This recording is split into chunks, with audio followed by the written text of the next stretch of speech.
आइए सुनते हैं विदुर दंपति की दिनचर्या। बड़ी सुंदर कथा है। बोलिए कृष्णचंद्र भगवान की जय, सुखदेव जी महाराज की, वेद व्यास भगवान की जय। तो बहुत सुंदर कथा है, सुनिएगा। बड़ी अच्छी कथा है इसमें। तो जब विदुर जी गृह त्याग दिए हैं, घर चुके हैं, और तो कहाँ रहते हैं उसका वर्णन बड़ा सुंदर है। तो आइए सुनते हैं। विदुर जी ने घर छोड़ दिया है। विदुर जी कौन है? धृतराष्ट्र के भाई हैं विदुर जी।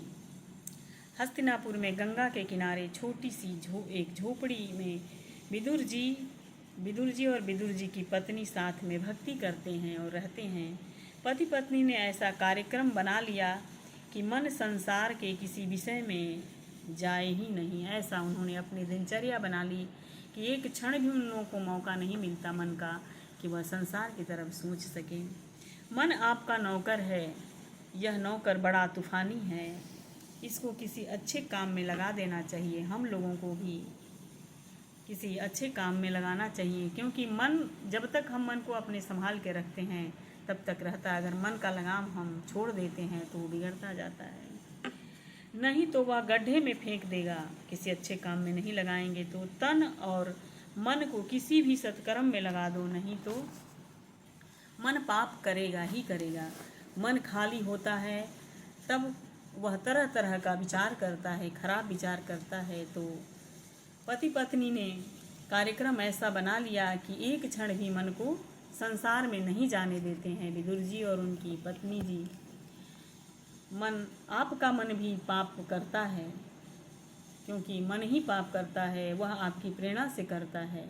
आपकी प्रेरणा के बिना मन पाप नहीं करता है। इसीलिए मन को हमेशा वश में रखना चाहिए। मन को स्वतंत्र कर देंगे तो निश्चित रूप से वह आपको नौकर बना देगा, तरह तरह का आपके से पाप करवाएगा।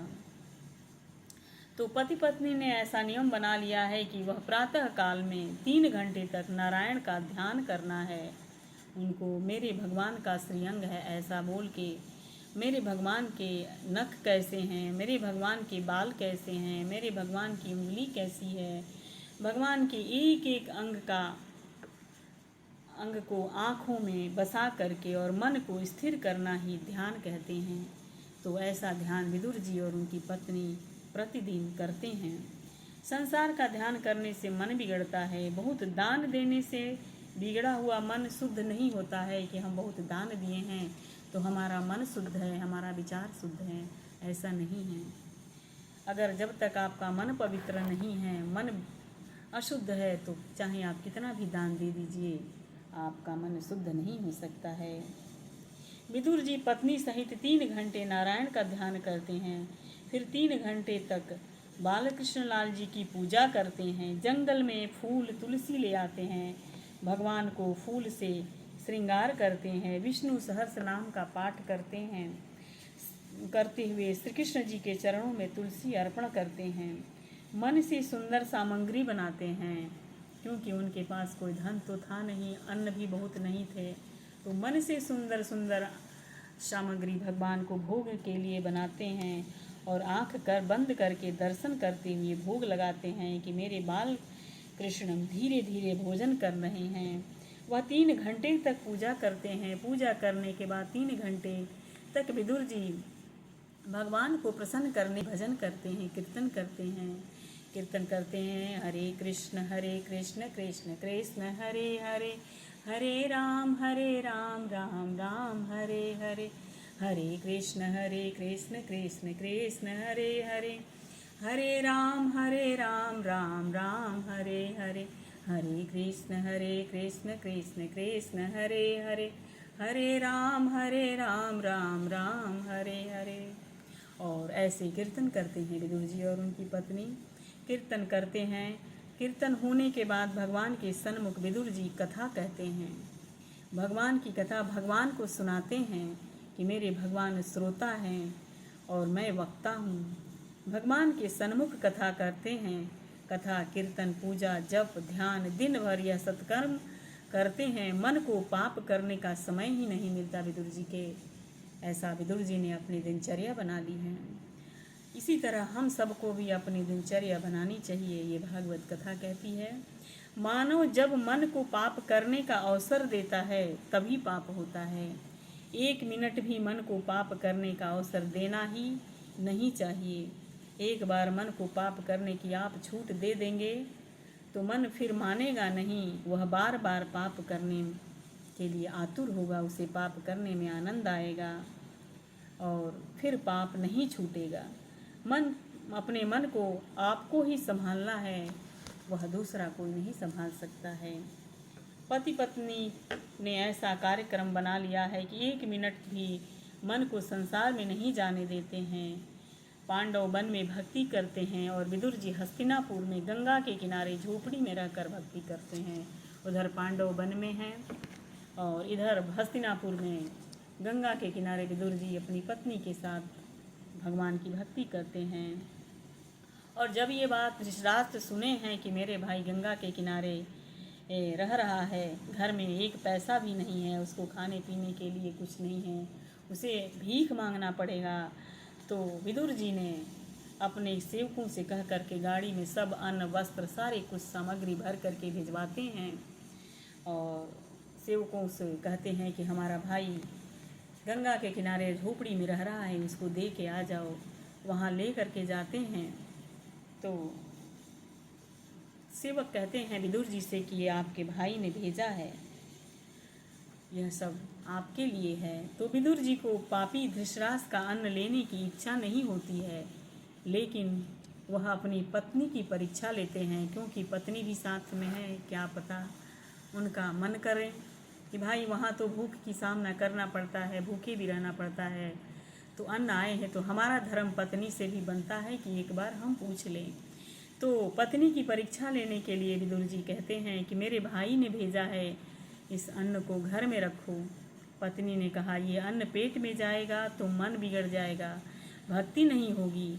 हम घर छोड़ करके गंगा किनारे भक्ति करने के लिए आए हैं, आज तक बहुत खाया है, खाने से कहीं शांति मिली है क्या?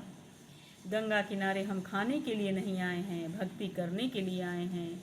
यह विदुर जी की पत्नी विदुर जी से कहती हैं। कितने लोग घर छोड़ करके गंगा के किनारे उदाहरण के लिए हैं, भक्ति करने के लिए हम जाते हैं तो वहाँ पर उन्हें घर बहुत याद आता है और कहते हैं, पत्र लिखते हैं, या कोई आजकल तो टेलीफोन की सुविधा है, तो कहते हैं लोग कि भाई ज़रा वहाँ से कोई आ रहा है तो चटनी अचार जो भी सामग्री मंगाते हैं ज़रा भेज देना। पर विदुर जी की पत्नी को यह नहीं चाहिए, वह वापस कहती है कि लौटा दीजिए, ये अन्न मैं नहीं रखूँगी अपने घर में, ये अन्न पेट में जाएगा तो मन बिगड़ेगा। विदुर जी फिर भी पत्नी को समझाते हैं कि भोजन करना भी एक भक्ति है, भोजन न करने से शरीर दुर्बल हो जाएगा और भक्ति नहीं हो पाएगी, क्योंकि जब तक कुछ खाएंगे नहीं तो शरीर दुर्बल होगा ही, तो भक्ति नहीं हो पाएगी। भगवान को भोग लगाएंगे, भोजन करेंगे, क्या हर्ज है इसमें, आप रख लो। तो भी विदुर जी की पत्नी ने कहा यह अन्न पेट में जाएगा तो मन बहुत बिगड़ेगा, अन्न दोष लगता है, भक्ति में अन्न विघ्न करता है, अन्न दोष मन को बहुत बिगाड़ता है, यानी जो दूषित अन्न है, जो दोषपूर्ण अन्न है वह मन को बिगाड़ता है, इसीलिए दोषपूर्ण अन्न को नहीं खाना चाहिए, चाहे वो कितना भी अच्छा क्यों न हो। कोई चोर, कोई ऐसे इंसान हो जो अच्छा कर्म न करता हो, आपको कुछ भी दे, उसको अन्न नहीं खाना चाहिए। विदुर जी ने कहा मेरी वृद्धावस्था हो गई है, इतना बहुत परीक्षा लेते हैं अपनी पत्नी का, मैं पैसे के लिए प्रवृत्ति नहीं कर सकता या कर्म नहीं कर सकता हूँ, कमा नहीं सकता हूँ, भूख लगेगी तो तू क्या खाएगी? विदुर की पत्नी ने कहा दिन भर भक्ति करूँगी, जब अतिशय भूख लगेगी तो 2-4 टिक्कड़ बनाऊँगी और गंगा के किनारे इसका साग होता है, क्या कहते हैं, तिंजा का साग यानी भाजी होता है, वो भाजी बनाऊंगी और रोटी बनाऊंगी, टिक्कड़ बनाऊंगी और वही हम 2 तुम खाना 2 मैं खाऊंगी, भूख मिट जाएगी। बहुत अन्न खाए हैं, बहुत सुंदर सुंदर अन्न खाएँ, पकवान खाएँ, अब नहीं खाएंगे, अब खाने का मन नहीं है, अब मुझे भोजन नीरस लगता है। जिसको सादा भोजन भाता है उसको भक्ति का आनंद मिलता है, और जिसका भोजन नीरस है उसका भक्ति रस मिलता है।